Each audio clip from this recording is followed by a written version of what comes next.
యెషయా గ్రంథము 16వ అధ్యాయము. అరణ్యపు తట్టుననున్న సెల నుండి దేశము నేలువానికి తగిన గొర్రెపిల్లలను కప్పముగా సియోను కుమార్తె పర్వతమునకు పంపుడి.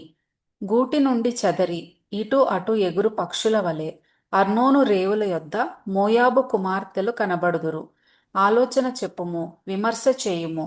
చీకటి కమ్మినట్లు మధ్యాహ్నమున నీ నీడ మా మీద ఉండనియుము. చెదరిన వారిని దాచిపెట్టుము, పారిపోయిన వారిని పట్టియకుము.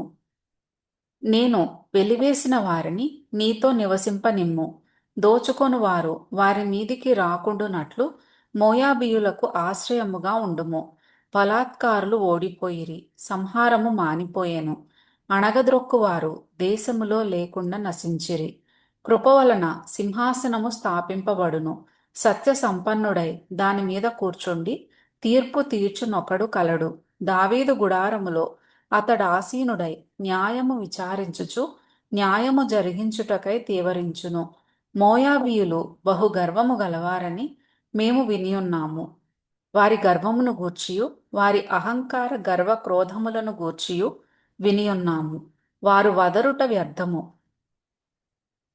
కావున మోయాబీయులు మోయాబును గూర్చి అంగలార్చుదురు, అందరును అంగలార్చుదురు.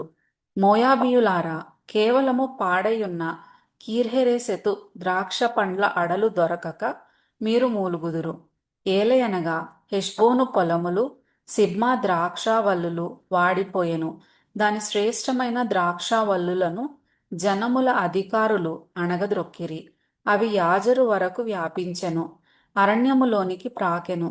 దాని తీగెలు విశాలముగా వ్యాపించి సముద్రమును దాటెను. అందువలన యాజరు ఏడ్చినట్లు నేను సిబ్మా ద్రాక్ష వల్లుల నిమిత్తము ఏడ్చెదను. హెష్బోను, ఏలాలే, నా కన్నీళ్ల చేత నిన్ను తడిపెదను. ఏలయనగా ద్రాక్ష తొట్టి త్రొక్కి సంతోషించునట్లు నీ శత్రువులు నీ వేసవి కాల ఫలముల మీదను నీ కోత మీదను పడి కేకలు వేయుదురు.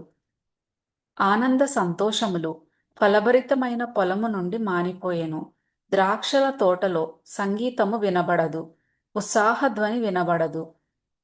గానుగులలో ద్రాక్ష గెలలను త్రొక్కువాడెవడునూ లేడు.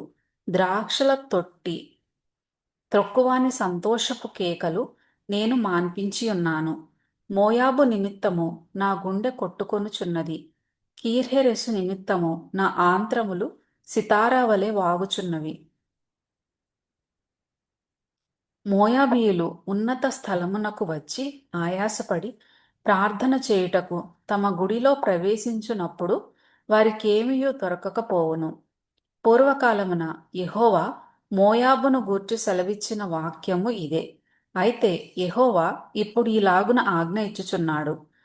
కూలివాని లెక్క ప్రకారము 3 ఏండ్లలోగా మోయాబీయుల యొక్క ప్రభావమును వారి గొప్పవారి సమూహమును అవమానపరచబడును. శేషము బహు కొద్దిగా మిగులును, అది అతి స్వల్పముగా ఉండును.